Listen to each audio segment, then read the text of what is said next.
Aisyah meneruskan, aku pulang ke kedua orang tuaku, lalu aku bertanya kepada ibu, "Ibu, apa gerangan yang dibicarakan orang-orang?" Ibu berkata, "Putriku, tenangkan dirimu, demi Allah. Jarang sekali ada wanita yang disayang seorang suami, melainkan madu-madunya pasti mencibir dan membencinya."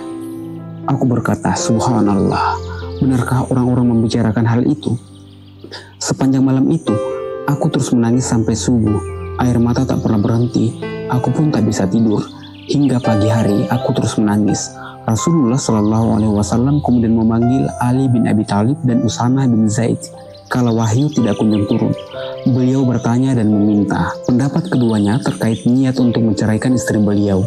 Usamah menyampaikan apa yang ia ketahui bahwa istri beliau Aisyah tidak bersalah dan kecintaan keluarga beliau kepadanya. Usamah berkata, "Kami hanya mengetahui yang baik-baik dari keluargamu." Sementara Ali berkata, "Wahai Rasulullah, Allah tidak mempersulitmu, masih banyak wanita selain dia. Tanyakan pada budak wanita itu, Barirah. Dia pasti berkata jujur kepadamu." Rasulullah Shallallahu Alaihi Wasallam kemudian memanggil Barirah. Beliau bertanya, "Barirah, apa kau melihat sesuatu yang membuatmu curiga?" Barirah menjawab, "Demi zat yang mengutusmu dengan kebenaran, aku sedikit pun tidak melihat hal tercela padanya. Hanya saja, ia masih kecil. Tidur tanpa menghiraukan adonan milik keluarga hingga hewan datang dan memakan adonan itu." Pada hari itu Rasulullah SAW meminta ada yang membela beliau dari tindakan Abdullah bin Ubay. Rasulullah menyampaikan di atas mimbar, "Wahai kaum muslimin, siapa yang bersedia membela aku dari seorang yang kudengar telah menyakiti keluargaku? Demi Allah, aku hanya mengetahui yang baik-baik dari keluargaku. Orang-orang menyebut satu nama yang aku hanya mengetahui kebaikan darinya. Ia pun tidak pernah masuk menemui keluargaku selain bersamaku." Sa'ad bin Mu'az dari Bani Abdul Ashal berdiri lalu berkata, "Aku, wahai Rasulullah, aku yang akan meminta kepastian padanya. Jika ia berasal dari suku Aus, aku akan langsung menebas lehernya. Jika ia berasal dari saudara-saudara kami, suku Khazraj, silahkan kau perintahkan apapun kepada kami, pasti kami laksanakan." Sa'ad bin Ubadah berdiri, ia adalah pemimpin Khazraj. Ia sebenarnya orang yang baik, hanya saja tersulut oleh fanatisme golongan. Ia kemudian berkata kepada Sa'ad bin Mu'az, "Demi Allah, kau berdusta. Kau tidak akan membunuhnya dan kau tidak akan mampu membunuhnya. Andai dia berasal dari golonganmu, tentu kau tidak mau jika dia dibunuh." Usaid bin Hudair, saudara sepupu Sa'ad, berkata kepada Sa'ad bin Ubadah, "Kau berdusta. Demi Allah, kami akan membunuhnya. Kau ini munafik, membela orang-orang munafik." Suku Aus dan Khazraj terlibat adu mulut hingga mereka nyaris saja berkelahi padahal Rasulullah masih berdiri di atas mimbar. Rasulullah terus menenangkan mereka hingga mereka semua diam. Sepanjang hari itu, aku terus menangis. Air mata tidak berhenti menetes dan aku pun tidak bisa tidur. Kedua orang tuaku selalu mendampingiku. Sepanjang 2 hari itu, aku terus menangis. Air mata tidak berhenti menetes dan aku pun tidak bisa tidur hingga aku merasa tangisanku telah membelah jiwaku. Kedua orang tuaku mendampingiku, aku menangis sepanjang 2 malam 1 hari. Dan air mataku terus menetes. Kedua orang tuaku mengira tangisanku telah membelah jantungku.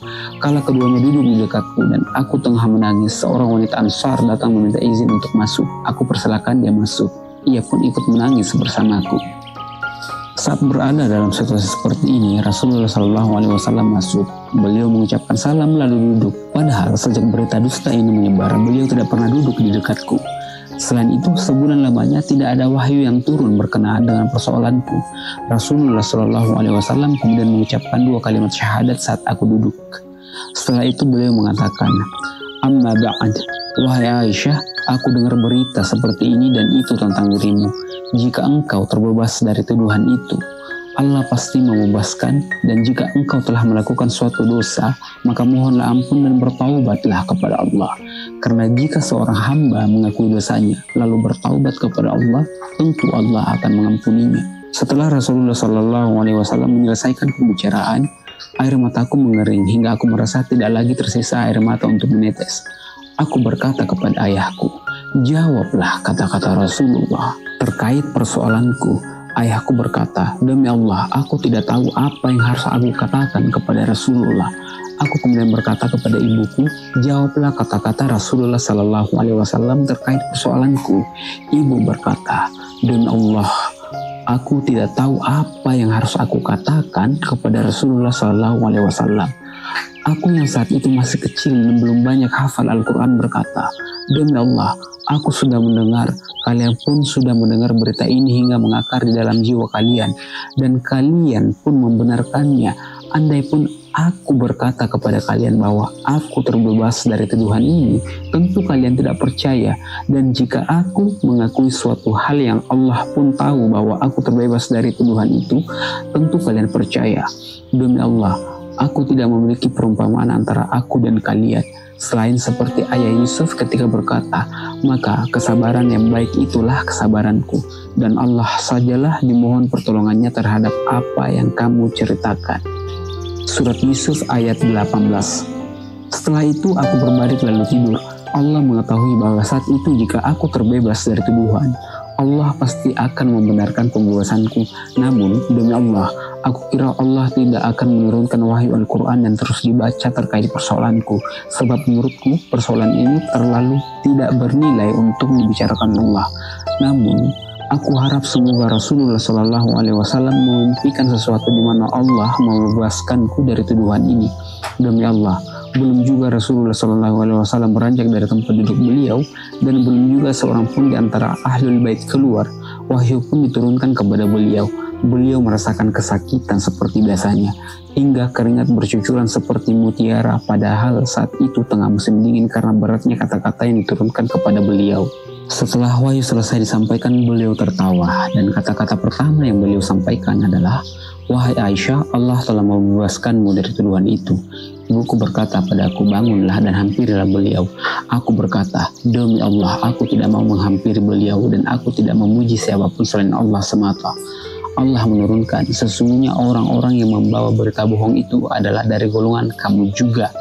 Janganlah kamu mengira berita itu buruk bagi kamu, bahkan itu baik bagi kamu.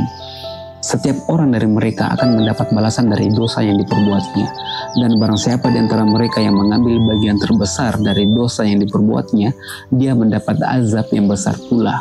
Surat An-Nur ayat 11. Dan seterusnya hingga 10 ayat. Selanjutnya Allah menurunkan ayat ini terkait pembebasanku dari segala tuduhan keji.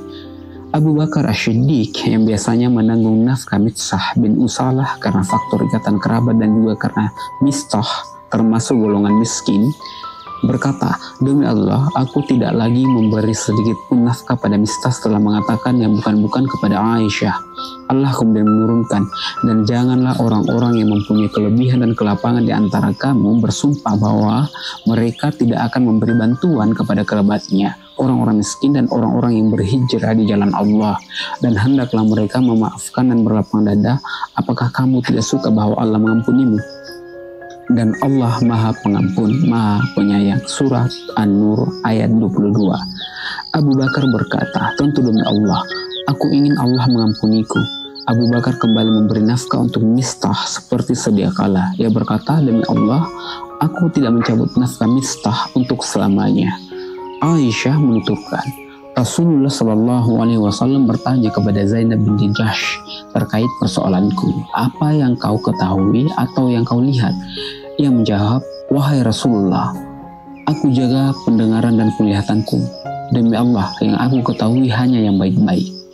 Aisyah berkata, "Di antara istri-istri Nabi, dialah yang menyamai kedudukanku di mata beliau, hingga Allah menjaganya dengan sifat wara."